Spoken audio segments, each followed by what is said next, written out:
I'm going to show you everything you need to know about Season 3 in less than 5 minutes, and we're getting started right now. Let's get to it!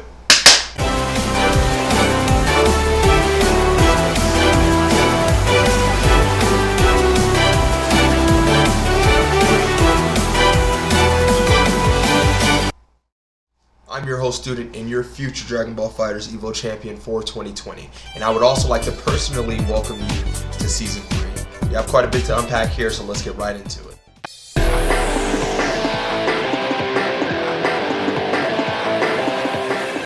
Alright, so let's start with the start. Now, what's new? Well, first of all, there are 3 new assists to every single character in the game, which essentially means every single 3 combination team has 9 different variations that they can use to their disposal. And one of those variations, known as the C assist, the last one, is the best assist type that we've ever seen in Dragon Ball FighterZ. It's this grandiose assist that after the hit comes with this 2-hit follow-up, sometimes 1 hit, with a bouncing knockdown as well. And this thing not only leaves you with so many plus frames to confirm off of it and set up different types of mix-ups, this assist also has a drawback of being the slowest to be recovered.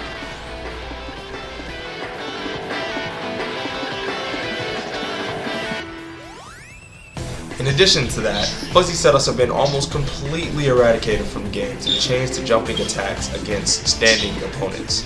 If you use a jumping attack, you will no longer leave that opponent standing. Therefore, characters like Broly and Android 16 have one less thing to worry about when it comes to fuzzy setups. In addition to that, if you are using the snap, there are a couple of more options you have now that you didn't have before. You still will not be able to utilize your assist, so snapping still will be relevant for the same reasons as before. But you can now delay your tag in to throw off your opponent's timing. You can also the timing for the normal snap in has been sped up to quite the extent. Which leads me into my next point.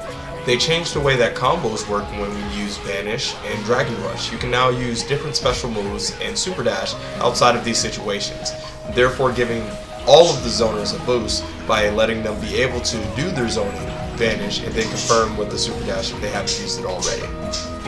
They also made it easier for Dragon Rush to connect in combos. I'll be showing an example right here. It is extremely easy to land one after a standardized Vanish if you choose not to go into Super Dash. Also, speaking more about Dragon Rush, one of the biggest changes that we had to Season 3 is the change to Dragon Rush now being normal cancelable from your standard 5L. This means that staggering with 5L is about to become one of the most prominent things that we're going to see in Dragon Ball FighterZ moving forward. Another huge change to Dragon Ball FighterZ is the change to EX moves, now being able to be utilized only using half a bar. This means EX moves are about to become neutral in Dragon Ball FighterZ. This is about to be a crazy season due to this change, and it's going to be extremely prominent when it comes to picking your characters. Also, because of this, everyone that did not have a sliding knockdown unless they used the EX move got an extreme boost from this, now being able to go straight into a sliding knockdown, again making the tier list that much smaller into A and A+. The new change to key charge makes it to where it can finally be viable in a match. First off, they changed it to where the key charge now deflects ki blast once you're charging. And another change that they made is that you can now Super Dash out of a key charge as well if someone is trying to press you while you're doing it. And because you're allowed to Super Dash, you then start to have all the options that come with Super Dash, which means you can also get punished the same way, and it goes all the way into all the 50-50s and layers upon layers. But it's good to see that key charge is now trying to be utilized more in Dragon Ball FighterZ, seeing that it's such a big part of Dragon Ball Z itself. Last but certainly not least, I want to talk a little bit about the limit breaking mechanic. Once you're in your last character, the HUD will shine, you'll gain an extra bar key, and your character will now do about 5 to 10% more damage than normal, just to make comebacks a bit more easier. Now before we end it all off for today, I want to point out that I am extremely happy with the new training mode that we have known as the Fighter Dojo. I highly recommend all of you guys to check it out as well.